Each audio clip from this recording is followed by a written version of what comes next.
Today's episode is dedicated to James Marsden because every movie that I've seen him in, he always ends up single. And there's nothing wrong with being single. Oh my gosh, everybody, it's just the season, it's okay. But he doesn't, I think he is sad about it. And I just, want to dedicate an episode to him. So, yeah, buddy, no idea what your personal life is like. It's probably great. But as far as your characters in like most movies, hope it worked out for you behind the scenes. And thanks for listening to today's episode. Good morning, good night, and good welcome to the Jamie Grace podcast. Hi, I'm Jamie Grace, and this show is all about bridging the gap between pop culture and mental health, two things that I really love to talk about. And in a few weeks, we've got Valentine's Day coming up, and I know that can bring about a lot of emotions for a lot of different people, but I want to make sure that you guys know that this episode is kind of dedicated to like a specific group of people. I know I said it's dedicated to James Marsden, but I know that a lot of the listeners of the show and a lot of the people that I engage with on social media are young women that are single and oftentimes came about listening to my music or my podcast when I was also single. So this episode is going to be like really specifically for the young women out there that want to be married, that want to be in a relationship, but you're not likely gonna have that be a situation by this Valentine's Day. That sounded way more like of a bummer than I intended it to, but I know that some of you guys might be dealing with that in a difficult way, or it might be frustrating or annoying, and a lot of the married people in your circle might be kind of stressing you out a little bit. So hopefully this episode can be an encourager for you. But I should also let you know a couple things. Of course, this is going to be, I'll mention some things that I would deem 18 and up. So listeners, be mindful of that. And then also I want to make sure that I say that if you're not in a place to kind of hear some, sarcasm in a way as I talk about these types of things, then just keep that in mind because I'm a total goofball. And I want to encourage you, but I also want to make you laugh and be that big sister to kind of bring some things to light if that is helpful for you as well.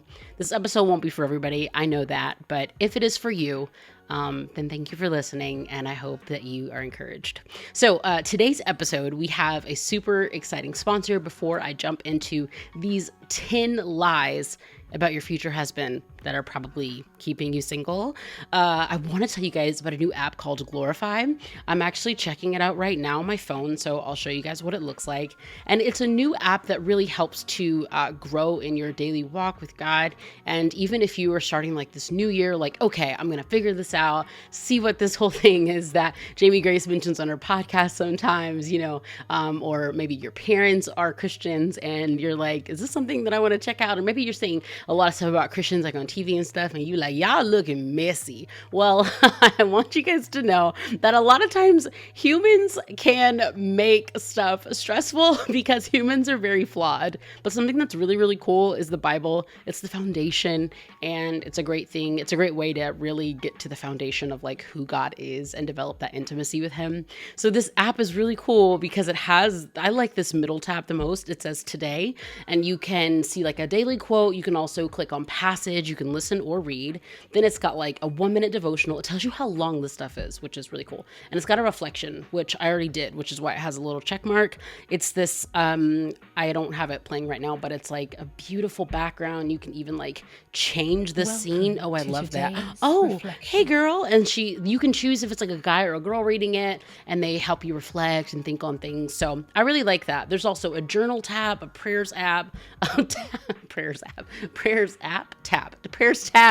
and a Bible tab where you can read the Bible. And then there's also listen, where there's mindfulness things and music as well. So it's a really cool app. Thank you, Glorify, for sponsoring the Jamie Grace podcast. And if you would like 1 month free of Glorify Plus, make sure you use the code JamieGlorify101. Check the description for exactly how to use this code, how to get the app. And again, that's JamieGlorify101. Okay, so let's jump into today's episode, guys. I've got 10 lies about your future husband that are keeping you single, and we're just going to jump right into it. Number 1, he will own a 5-bedroom house when I fall in love with him. this is one that you may not, this is not as common because a lot of people are totally fine with like, oh, well, it could be a 1-bedroom apartment or, he can have a roommate. That's fine.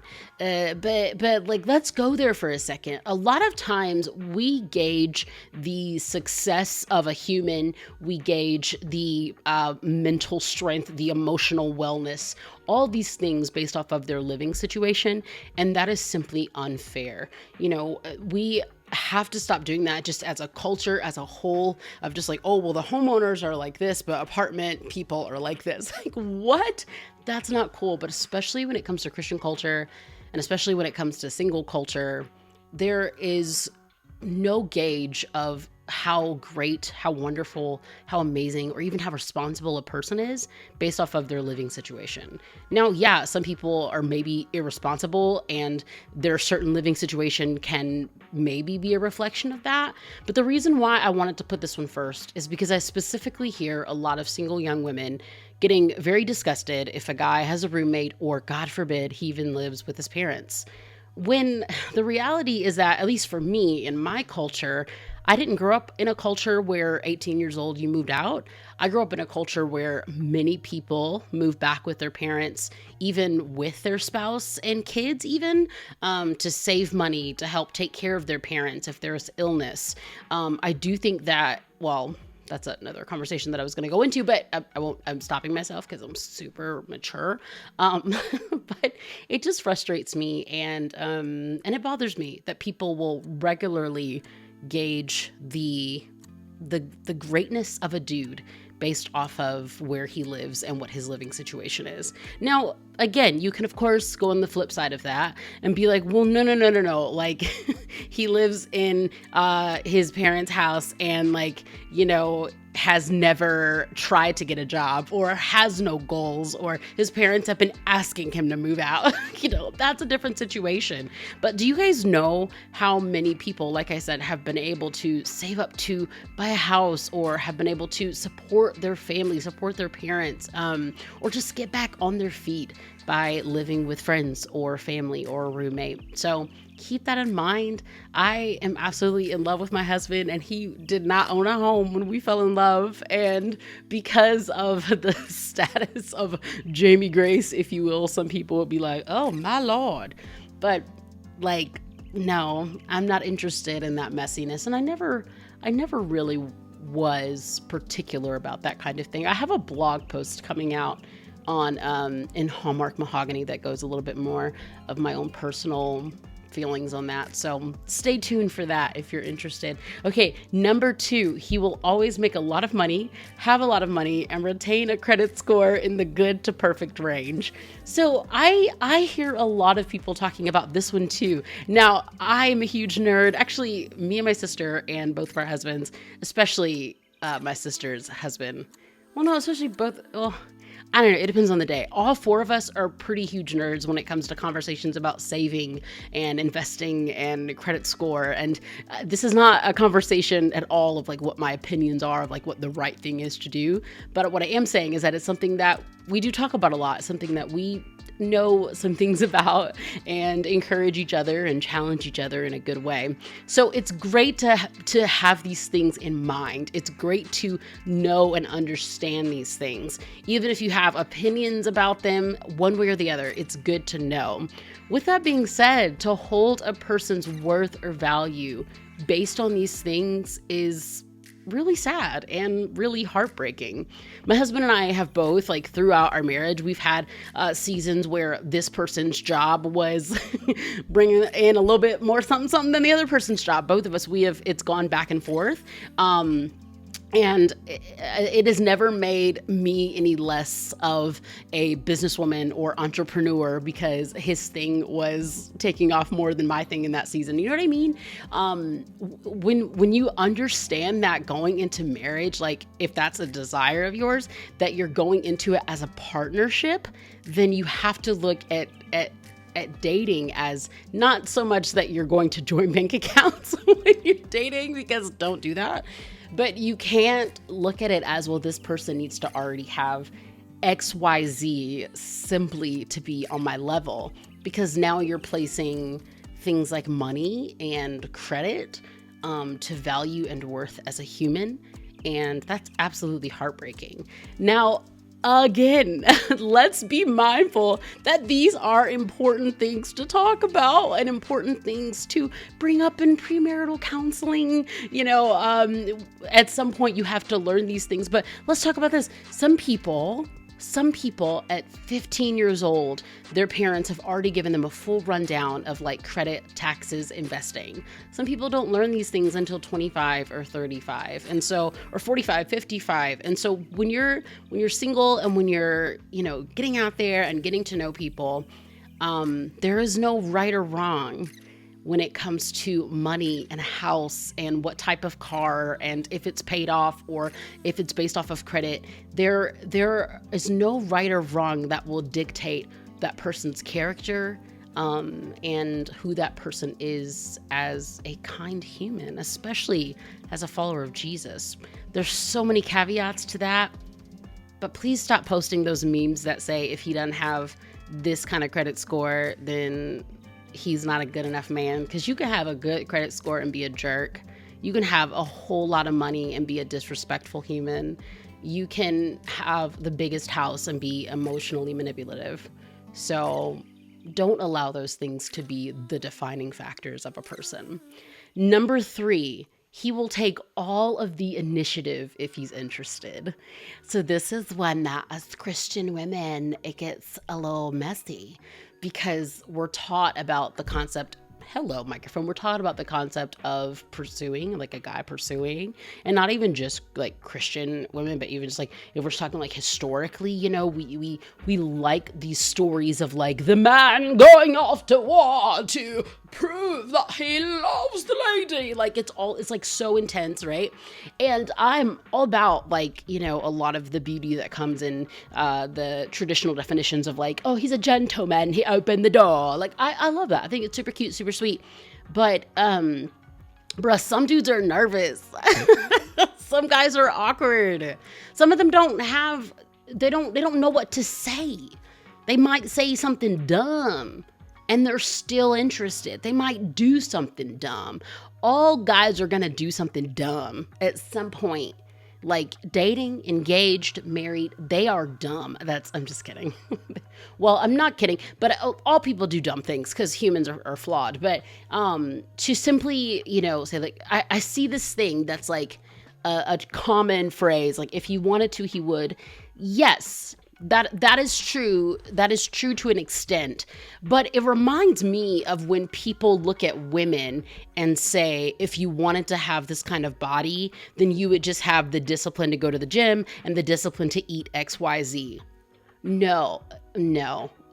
The entire concept of a fitness journey, the entire concept of becoming an entrepreneur, becoming an influencer, it's not just about discipline. There's mental health, there's emotional health, there is cultural foundational constructs. There's so many different things. Like, I know a lot of people have a lot of opinions about Dear Evan Hansen, but I'm just making a specific reference in there where I'm not talking about the whole thing as a full scope. He had so much anxiety that Ben Platt was too stunned to speak at so many moments in that film. And that is a depiction of the way it is for a lot of people in real life. So yes, a grown-up man needs to be able to speak understand his feelings and emotions and be in touch with him. Those are good things, but don't allow your entire concept of if he is interested to be defined by the grand gestures that he takes or the way he carries himself in social situations. It's totally unfair, because if y'all were to gauge my maturity based on the way I carry myself in social situations, y'all would be like, oh, you have a child? Baby, you have a mortgage? No. it wouldn't make no sense. So yeah, but then also number 4, it kind of counteracts that, and it's a lie that you could tell yourself is, if he takes initiative, he must be my husband, right? A lot of times we think like, oh, just because if we go by the whole, if he wanted to, he would, then it's like, oh, well, if a guy then takes initiative, this must be the one. right? If he texts me first, if he wants to follow me on Instagram, if he calls me first, if we go out on a date, like, it's likely that the first person that you go out on a date with will not be your spouse. Maybe even the first person that you date for a few months will not be your spouse. Maybe that is your case, and that's super cool. That's similar to how it was with my husband and I, but we have to get out of the black and white thinking. My therapist says this all the time to me because it's really easy to go there. We have to get out of the black and white thinking that, like, well, if he's interested, he'll say something. And if he says something, then he wants to marry you. And if he wants to marry you, then you should take him up on that because he's single and cute and tall. So pick him. What? No. Short King advocate here. Well, okay, so my husband's 6'3", but my friend Grace wrote a song called Short King Advocate, and it's on TikTok, and it's really cute. I think it's also on Spotify. Number 5, young ears, if they're around, let's go ahead and tune that down, is that he will be a child-free virgin. And the reason why I bring this up is because a lot of people, especially if you are choosing to wait for certain, romantic intimacy for marriage, which was a choice that I made. I have a previous podcast episode on that if you want to listen to it. I'm proud of that choice that I made. My husband and I chose to wait together. And a lot of people will assume that, like, oh, well, if that's a choice that I'm making, he better be making that choice. Don't get me wrong. It's beautiful to hope for that and to want that. And if that's a whole nother conversation. But again, just please don't judge a person based off of their history, based off of their past. Don't judge if they are a good human in the present because you don't like what happened in the past. It's possible that they don't even like what happened in the past. But it's not like you're out here as like a stained free angel. It was supposed to be agent. And I think because I said, or no, it was supposed to be angel. And then I almost said agent. And I think because I said the word free, I was like, oh, a free agent. And then I started thinking about basketball. What I'm trying to get at, again, this is also in my Hallmark Mahogany article for next month, so stay tuned for that. Follow me on Instagram. I'll post links when it's live. But I remember when I was single, and I would say things to people like, yeah, like, it'd be fine with me, like, if my future husband had a kid. And people were like, what? Like, you don't want no baby mama drama and all this stuff. I'm like, look, I understand that baby mama drama is a thing, that is a phrase that we use in our culture. But first of all, like, what a disrespectful way to just presume that any woman that is no longer in a romantic relationship with the father of her child is going to bring drama. First of all, that's just a diss at women, and we gotta stop doing stuff like that. Unless she is bringing drama, just don't assume she's going to bring drama. And then second of all, like, I don't remember what the second thing was, but it's so messy to just make so many assumptions about a person before you even meet them. And of course, that is a totally different dynamic that comes into a relationship, a couple of 20-somethings where there's a kid involved and the other parent is present. And if that other parent is also dating as well, of course, there are different dynamics there that I will never claim to belittle or downplay or even understand. But the fact that we are sitting over here is like 20-something, 30-year-old adults talking about, if he has kids, I'm not interested. Or if he does not have like the same sexual history as me, we're not compatible. Baby girl, let me tell you a secret. When you fall in love, when it is a beautiful thing that is supposed to be happening, and y'all get married, and y'all have done the work, the premarital counseling, y'all are in a good emotional space, a good mental space, you have great boundaries with your friends and family and all these things, and y'all just had a big old wedding, and it's your wedding night, girl, if you think about his past, baby girl, you need about 6 to 8 more weeks of therapy individually. That ain't on him. That ain't on him. He chose you, baby. Get yourself together. Grace and mercy shall follow you all the days of your life. Amen. Hallelujah. Okay. Number 6, is every way he interprets the Bible differently is wrong. So again, I know that I'm speaking to a lot of people that are in faith communities. One of the biggest things that I hear people talk about, and here we go. There are definitely bigger scopes of things where it is very healthy to have, some base level things that we agree on, right? So like if you're over here like, yeah, Jesus was brown and he's like, nah, he was blonde with blue eyes, bruh. Like for me personally, that would be like a Bible. Thankfully, my husband and I see eye to eye on that. But when we're talking about like, if he's like, oh yes, at my 30th birthday, my mother will bringest thou a wine bottled that she has saved from when I was born, and if you're like, oh, you sinner, you're the worst, like, baby, relax your mind, free your mind. And I don't know the lyrics, but y'all get where I'm going. Just chill. Number 7 is a lie. Is I can change him. Like, yeah, you actually can. You actually can change him. That's actually very possible. We can all change each other, but that is not foundations for dating someone. Like, if you're thinking like, oh well, he's a part of this denomination, but I'm a mob him over to the bright side. Summon to the dark side. Is that the Wiz?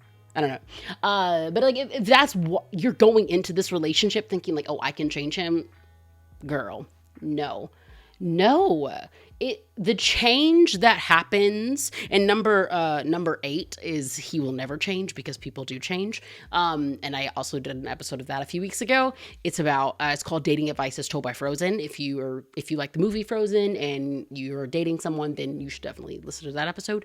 But the change that happens a lot of times is well, that's such a complicated thing to wrap up in a couple of sentences, but the change that happens in a romantic relationship is brought about by a healthy relationship, accountability, leading with grace, and then sharing truth. It's brought about by intimacy, honestly, and that's why intimacy is so important. Not just sexual intimacy, not just physical intimacy, but emotionally. And so these things will happen, right? You will change your morals, your values. That's not a bad thing. You will find middle ground. You will compromise on some things. You will extend grace. You will hopefully receive grace as well. So change is possible, but you never want to enter into a relationship thinking, well, this is dumb about him. I don't like this about him. I can change it, or he will never change it. So you have to be really mindful as you're getting to know someone that every single ounce of who you're seeing in that moment, that's who they are. And you want to be able to embrace them for who they are, knowing that you will grow together, right? I talked about this in my How to Date live stream that we did like last summer or 2 summers ago. But it's like you have to start to understand like some of the things about a person that to you feel like hardcore, non-negotiable beliefs. Those could be cultural beliefs. Those could be their familial beliefs, things that they plan to take into their future, things that they don't plan to take into their future. Again, it's not all black and white. It's not all good or bad. And I think that's just something to keep in mind. Okay, so I've got 2 more because it's a list of 10. So number 9 is a lie that you could hear. I mean, this is like a whole list of lies, but like, I must find the one. God, better send me a sign. It'll happen when you least expect it, etc., etc., etc. A lot of people, hit me up and they say like, how did I know that my husband was the one, especially after being single for 83 years? And, this sounds so bad, like to say at first, if you don't listen to the whole thing. I didn't know that my husband was the one. I wouldn't call him the one, but I chose him to be the one. Does that make sense? Like, it's a choice. It's not this person is perfect, because heck no. That's a Kristen Chenoweth tribute from the 1999 Annie. I made a choice. I got to know him over text, and then over the phone, and then in person and on FaceTime, and we were both just feeling the same thing, and emotional and excited and happy and annoyed, and then honest, and then transparent and gracious, and forgiving, and all the things, right? We just kept making a choice, and every day I choose him to be the one. So that's not to say like, oh, just go pick somebody off the street and they could be the one, but technically there's not some, I don't know if you guys play like Sims or VR reality games or VR headset games or anything like that. you see all these like little diamonds above people's head in Sims, right? And then, or like in VR headsets, like you have the little line that wherever you want to go, and then you push the controller, then you end up there. That's not how real life is, whether it's a simulation or not. Like, we don't see these little lines and we're just waiting for them to align or waiting for the diamond to turn a certain color. Like, it's not a game, right? There's not a level to reach. Marriage is not the goal. It's a part of the journey. It's a different season, and seasons continue to go and flow and change and be beautiful. So we have to think of it less in the mindset of like, I gotta find the one, like that's stressful. Because what if you pick the wrong one and then you're like, oh no? It's likely that you didn't pick the wrong one. It's likely that he just said something really dumb and now you're doubting. What I mean, it happens to every married couple, like a couple weeks or months in, you like, oh no. And that's not a specific timeline. I don't even remember when Aaron and I had like our first major disagreement where where I was like, oh, he dumb. And it's not that my husband is dumb. It's that, again, humans are flawed. I'm sure he was thinking, oh, she dumb. Nah, he was thinking I was cute. I'm being goofy right now. I want to get to number 10 because there's a thing that I want to share. A lie that you could tell yourself is that dating is easy. If you think dating is easy, congratulations, but it's not. It's really difficult. It's really challenging. And I hope that the married people in your life are validating that for you. Hey, FedEx, is that for me? I hope, no. He's like, they usually park this way if it's for me. I'm not expecting anything. I was just hoping. Dating is really challenging and it's really difficult and it's really beautiful. It's really awesome. And you don't ever stop dating, right? Like I said, it's based off of intimacy. It's based off of that one-on-one conversation. Today, Aaron and I were in the car together for the 8-minute drive from my parents' house back home. He was dropping me off before he went to work after we dropped off the baby at their house. And he and I have not been in the car, just the two of us, and who knows how long, because our lives have gotten so busy and the pandemic has been really challenging and work has been a lot for both of us.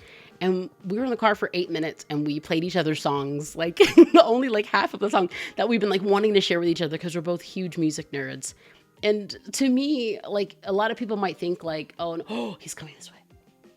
A lot of people might think like, oh my gosh, like, a date is where you dress up and you go out to a fancy restaurant. I don't know why everybody on the internet is dissing Olive Garden. Olive Garden is nice. I like that, the Alfredo on the cheesy ravioli. Don't get it with the red sauce, get it with the Alfredo. Like, to me, the Olive Garden is like a date night. But no, that 8-minute car ride, playing each other these songs that we've been listening to, like, that's intimacy. That's us finding things that we have in common and choosing to spend that time with each other, like choosing to connect and just have fun. And that was amazing. But also, it's really hard to find that time. And you can start to feel disconnected when you don't have that time. And dating as a single person can be so challenging because time is so challenging to find and to choose, right? So the last thing that I want to share with you guys, for anybody that's listening and you're like, yeah, I wrote this for you guys. I wrote it because I want to make sure I don't mess it up. A lot of you guys ask me, well, then how do I date, right? I've never been in a relationship. I've taken a break from dating. I'm in a pandemic, Jamie Grace. Like, where do I go from here? So I wrote this for you guys on how to date. Start conversations with people who seem cool and or welcome conversations from people who want to talk to you. Share a meal together, get together with friends, go roller skating, go to a concert, play a board game. VR headsets are also a great option, pandemic or not. Ask intentional questions. Share about yourself in an honest way and allow your feelings to exist. Process these feelings in your own quiet time with mature, solid couples and maybe even a mentor or a therapist. Continue to get to know the person. This is called dating. And at some point, someone will share their feelings at the risk of not knowing exactly what the other person will say. From there, it's all about trust. It's all about grace. It's about knowing your value, protecting yourself, and learning to welcome a new human into your life as you wait for the day you choose the same human every single day. I wish that it were that simple. It is and it isn't. It's messy and challenging and difficult and beautiful. But I hope that this has given you a little bit of hope, a little bit of encouragement to carry you through Valentine's Day, the next couple of weeks, months, and years. And yeah, I just want to thank you guys for listening to the Jamie Grace podcast. One of the things that I've found pretty difficult about having a personality where people often hear you talking and laughing and rambling about some of your favorite things is that when you're not really in the mood to talk and laugh and have a good time, it's hard to tell people that you don't want to talk because you don't want to talk. I've had moments where I start to just emotionally withdraw because I am so outgoing and having such a good time with friends or on social media. And then when I'm by myself or when I'm about to fall asleep at night, I'm overthinking and I'm overanalyzing and I'm stressed out. You guys, I am so grateful and I feel so privileged to have grown so much, especially in these last 4 or 5 years when it comes to my own mental health and my own emotional wellness and taking care of myself. And one of the main ways that I do that, one of the main ways that I show up weekly is by going to counseling. If you've ever considered going to counseling, if you've ever considered talking to a therapist, I hope that you can consider this as one more nudge in that direction. And I hope that you will give Faithful Counseling a try. Faithful Counseling is a website where you can text with your therapist, you can do a video chat, or even a phone call. And you can even talk to a couple of different therapists until you really find somebody that you connect with and someone that, kind of understands you.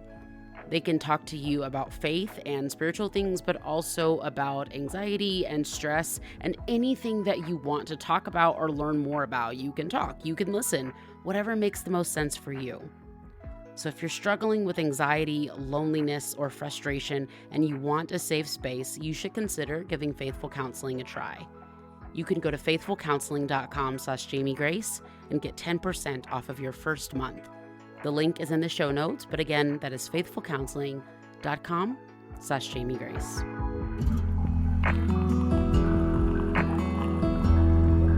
All right, so before I let you guys go, I just want to give a couple of shout outs. If you don't know, this show is only made possible because of the community over at Patreon. So I want to say thank you, give a couple of shout outs to Paul and Tara of St. Louis, Grace M, Janelle Bean, Priscilla, Andrea, Esty, Millie Z, I think she just joined like 2 weeks ago, Vanessa in Florida, what up, Snipes, Stephanie in Pennsylvania, Danae, Andrea, Samantha, and Kenya. Thank you guys so much for joining the team, for sponsoring the show. Patreon.com/JamieGrace if you want to figure out how you can help my music and my podcast stay alive. It means a whole lot to me. I will see you guys next weekend. I'll see you on social media at JamieGraceH.